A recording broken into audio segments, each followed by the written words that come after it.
Do you have delusions, hallucinations, disorganized speech and behavior? Because these are all factors that you experience if you have schizophrenia.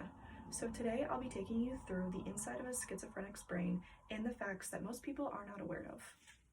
So I'm just going to start off with a basic definition of what schizophrenia is, and it is the disease that has a pattern of unique and unpredictable symptoms.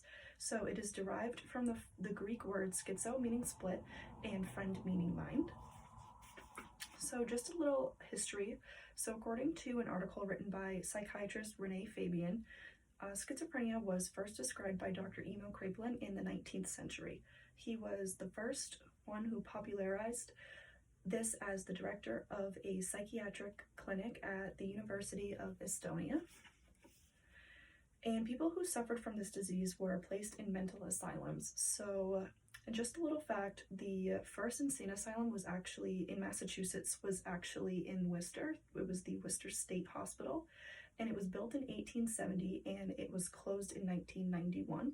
So treatments consisted of straitjackets, electric shock therapy that actually left 43% of the patients with fractured vertebrae and being heavily drugged.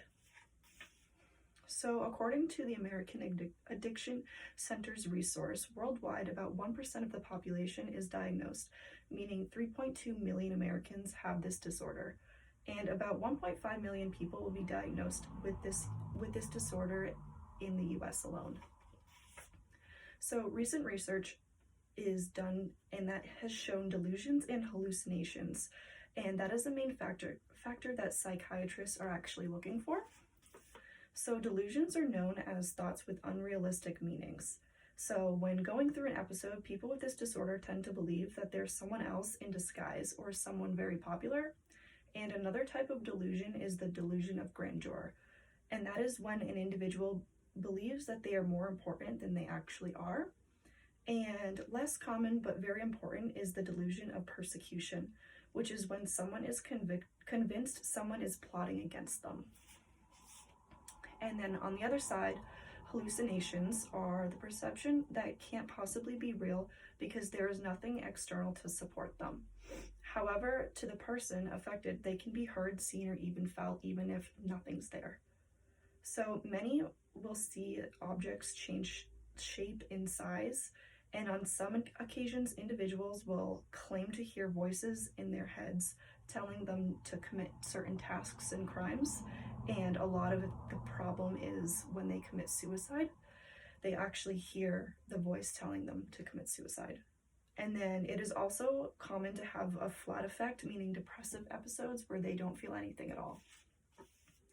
And as far as modern day testing goes, Washington University psychiatrist Robert Cloninger and other researchers using advanced brain imaging and have matched certain behavioral symptoms to features of our brain's corpus callosum. And this finding could actually be a big step in our future toward improving diagnosis and treatment.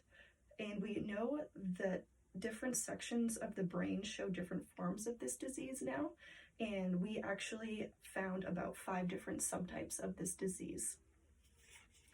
And the different subgroups are paranoid, disorganized, catatonic, undifferentiated, and residual.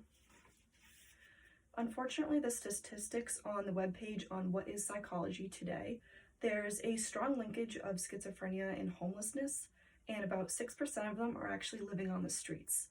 In the US, a recent study that at least half of the schizophrenics have received 0 treatment in the previous year, and treatment now consists of medication, support groups, and cognitive behavioral therapy, but that costs a lot of money and it's super expensive for them. And then I did just print out this photo of what a healthy brain looks like versus a schizophrenic's brain. And then, so thanks to our research today, here is a photo of what our brain scan would represent on a normal brain versus a schizophrenic's brain. And then, so people with this disease actually have more brain matter, different chemical structures, and even pressure built up, which could be a root of the cause as well. We're still looking into that today. And overall, the mind of a schizophrenic is completely different than a normal human's brain. And without this disorder, we now have the ability to do research, therefore finding that most of this disease actually stems from the corpus callosum, And so if you have delusions, hallucinations, disorganized speech and behaviors, you should think about seeing a doctor because you might have schizophrenia just like millions of others around the world. Thank you.